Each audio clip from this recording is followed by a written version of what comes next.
futhi usuku loluhlela namhlanje la ku-Dr. Dube TV, i-channel yamkhulu uDr. Dube la ufica khona abalaphi bendabuko besichazela ngemithi ukuthi cha isebenza kanjani.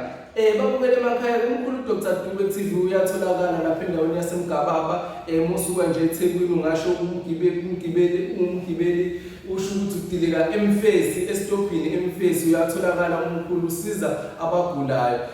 Uma unesifo mhlambe somdliwa uyakwazi ukuthi ashayele sona futhi asikhiphe eceleni. Uma unenkinga mhlambe ushiye umuntu wakho uyakwazi ukuthi akubuyisele yena umuntu wakho uyakwazi ukuthi aqinise futhi inhlamvu zesibhamu zingakwazi ukuthi zikushaye zikudinge phansi ube inkunzi yababa.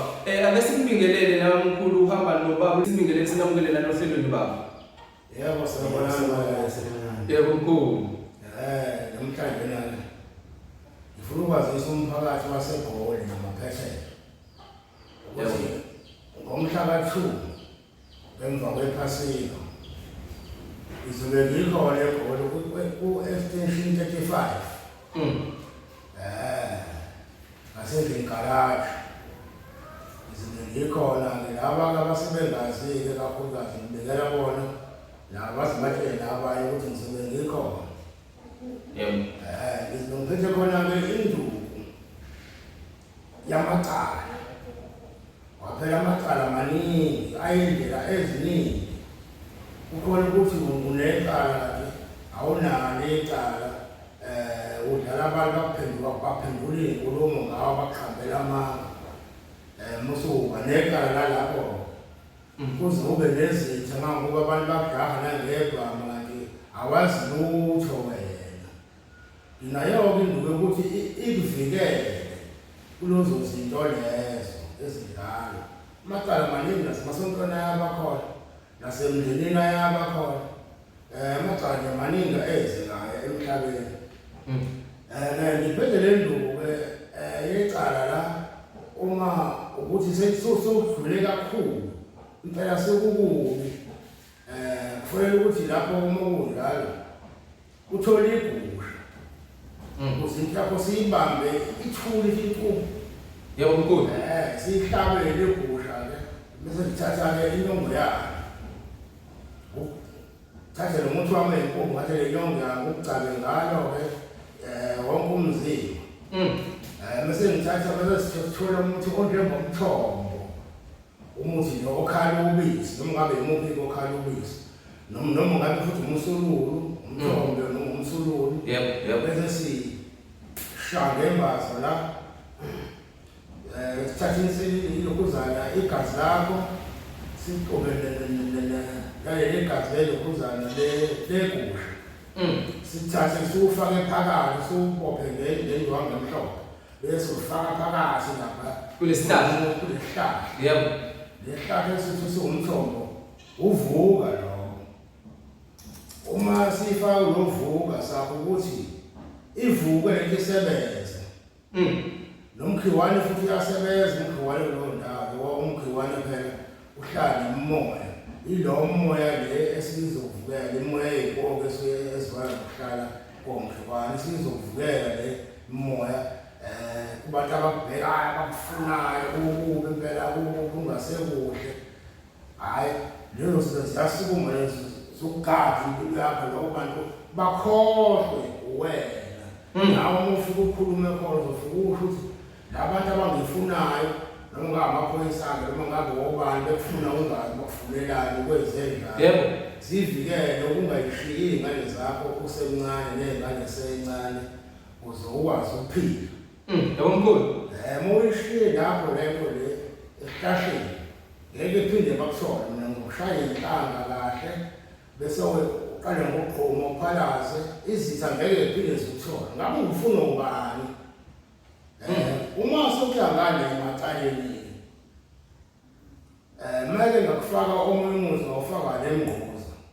Yebo mkhulu. Hawu lo obhekile nawe othi uzama ukuthi uyakhwehla kanzima ukuthi kubi ulahla ngecala.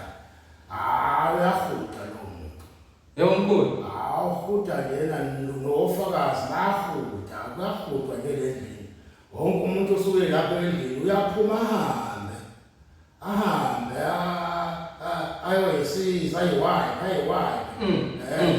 aphinde kwesibili kuyazama kuyakhuluma aphinde hayi iphinde loo nto futhi ukapa yakhe kube la ukapa yakhe ikapa yakhe waphinde eporeshona emathoyilethi futhi ayiwayi abe ekugcineni phela akekho umuntu ongahlezi emanzi ethi heyi aliphele icala ngeke ngimele yebo mkhulu kodwa ngeke abatshele phela abantu kuze lokhu uyeke lokapa lakhe kodwa ngeke abatshele abantu ukuthi kungani phela kuzihlelo phela ukapa lakhe lokhu yebo mkhulu kodwa uyakapa lakhe uyesebenzise kahle ingubo ethi zama kahle awuzukapa lakhe ngeke ayimele lecala ukuthetha yebo menze njalo wafaka indlela ngaphansi la ngemuva ngaphansi ethize yebo kapa lakhe wathi uyakhuluma kambi kodwa uma ukhuluma kahle kodwa uma ungakhuluma kambi uyakaka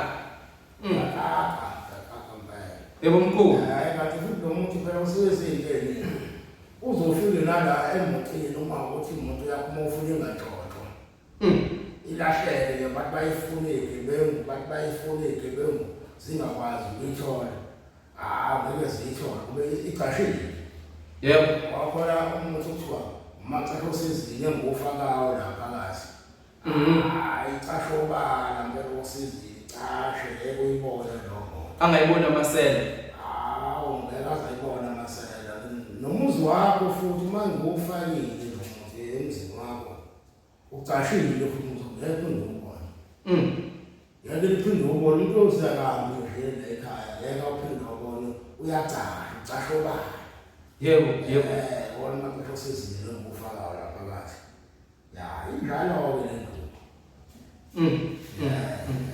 yebo mkhulu hayi namhlanje nami ngihamba nawo udokotela omncane nawo umnumzane Mbutho osemncane umnumzane Mbutho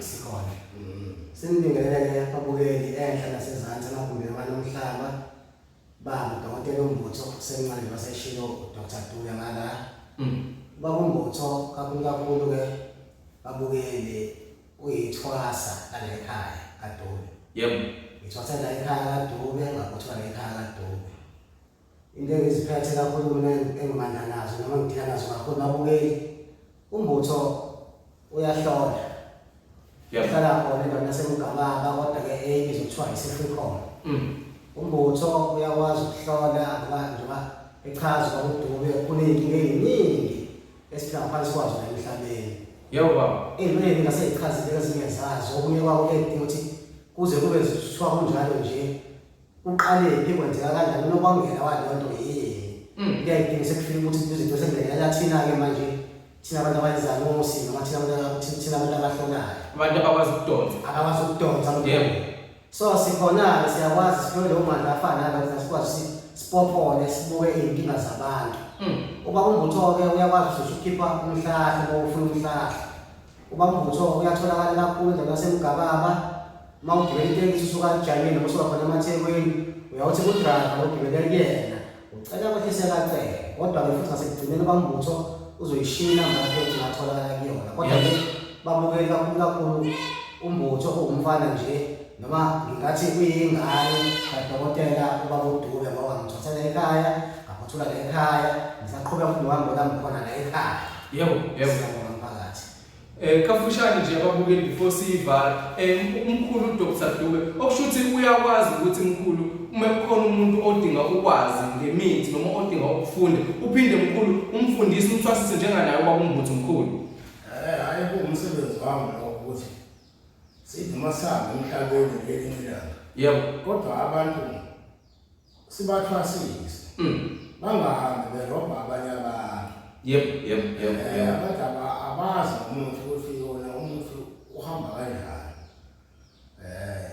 siyagabela kakhulu noma ukuthi uma kufike umuntu ethi ufuna ukuthwasela umuntu ayithwasele impani yebo enze into ayaziyo ayifundisiwe angamane ngathi sengiyinyanga ngoba lokho ngiyilanga abantu bayashaya bokushaya isibhamu bakushaya kahle phansi yebo mkhulu wazini kwathi awuyazi abanye sebefile bebulawa yona ukuqhamba amanga yebo mkhulu balingozi umuntu yona akuyona into okudlala inyaka yento ngeke ngakwazi ngabiza ngethini Wena uqale phansi ufunde kahle. Yebo. Nyakanyaka yena le. Nalo sibangaka le asalaqedi. Sisafunda namanje akumikwe. Ya, ilapho ke la ikhona. Hayi babukeli ngiyazizwela ke ukuthi umkhulu namhlanje uphethe ubabumbuthi niyazibonela nani ningakhohlwa babukeli ukuthi uyatholakala udumba kaSibumbu iyatholakala inkunzi engongolo iyatholakala imbiza yamadoda umsishi umshayi impela azwakala ekhala kale kamakhelwane ukuthi hayi ushayiwe umama namhlanje ushayiwe ukwanelisekile babukeli emakhaya sizohlangana futhi ngesikhathi esizayo umkhulu babukeli uthi uya eGoli uzofika eGoli ngomhla ka2 uzobe sefike emaqathatha eGoli nilike niphinde nisubscribe futhi babukeli sohlangana ngesikhathi esizayo babamkhulu ake siphumeni sivaleliseni manje Siyabonga. Sicela ukufaka inamba sibheka abambutho. yebo mkhulu yebo baba Ithi 067 Yebo. 6456 424 siyabonga. yebo Hamba nomantokomane ufamba nje ukukhuphuka amantokomane hayi still no daku zozo wena ungajaha ukhosi ngeja mfana sekhothi impembe yomini